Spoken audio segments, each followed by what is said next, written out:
Well, remote learning is hurting our kids, obviously. If you have kids, you've seen it firsthand. But there is at least one benefit.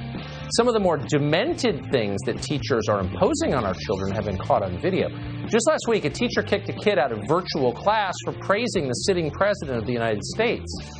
For real. In this country. Home of the brave, land of the free. Yeah, we'll show you the tape next.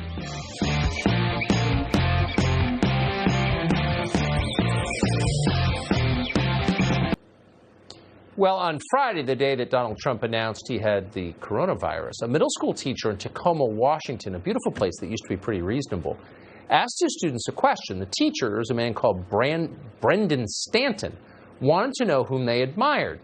A 10-year-old responded in the chat room, quote, Donald Trump. Brendan Stanton immediately kicked the kid out of the virtual class. Here's what happened. The example that was shared in the chat, which I went ahead and erased for us, was not appropriate, right? Especially as that individual has created so much division and hatred between people, and specifically spoken hatred to many different individuals. Okay, so I do apologize for kicking you out of the conference. Again, that individual has spoken hate to many individuals, and I don't think is an appropriate example for a role model. We should be admiring. Okay, with that being said. So somebody expresses a view that you disagree with, and you call it hate and then attack the kid, a 10-year-old boy. The boy's mother asked Stanton about this. He tried to deny it happened. The teacher responded, quote, I try to keep politics out of the classroom. Liar. So how much propaganda like this is going on in our classrooms that we don't see? Jason Rance is a Seattle radio show host. We're always happy to have him. Jason, it's hard to believe, I mean, that's America, where you're supposed to have freedom of speech. It's supposed to be a free country. What happened exactly?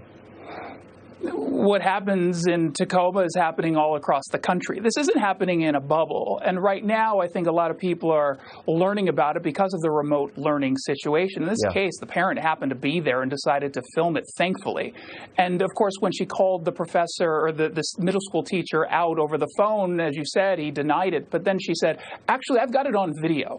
And then all of a sudden, the conversation started to change. We have so many teachers out there right now who, instead of teaching how to think, they're teaching kids what to think. And parents need to get engaged so they can push back at this propaganda. Right. Well, that's exactly right. I mean, these are children. These are people who can't even vote. I mean, they're kids. You're not supposed to do this to kids. Speaking of fascism, why do parents put up with this? Well, for the longest time, they put up with it because they don't really know. They didn't know what was going on. But when your kid is right now on their laptop or in the computer in the living room and they're doing this, and all of a sudden you hear in the back of the room, like, what did that teacher just say? There's not just anti-Trump nonsense going on, but it's anti-police. And I've seen a lot of that, again, all across the country. And parents are starting to wake up and realize what's happening in these classrooms. It's a reminder that when they go back to class, make sure you're talking with your kids daily, which you should be doing anyway, but ask them about their day and ask them what they're being taught. My experience has been when teachers hear from these parents or when they contact the principal, for the most part, there's some movement. In this case, of course, the school just has not responded to any of our inquiries.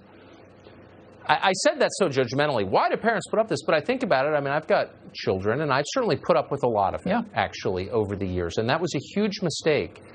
Teachers need to know, most teachers are good people, I think, but they need to know that there's oversight and that there are boundaries, and you're not allowed to torment and propagandize children, I think.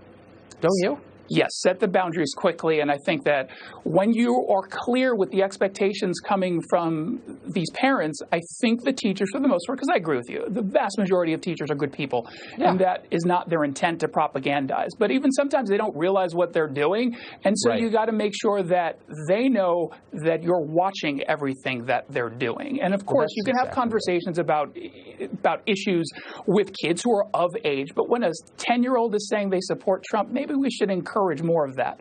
I think that's right. They need to know adults are watching, because many of them are not adults. I mean, they're of age, but they claim to be. They're psychologically and emotionally children, unfortunately. Jason Rance, great to see you. Thank you. Thank you, Tucker.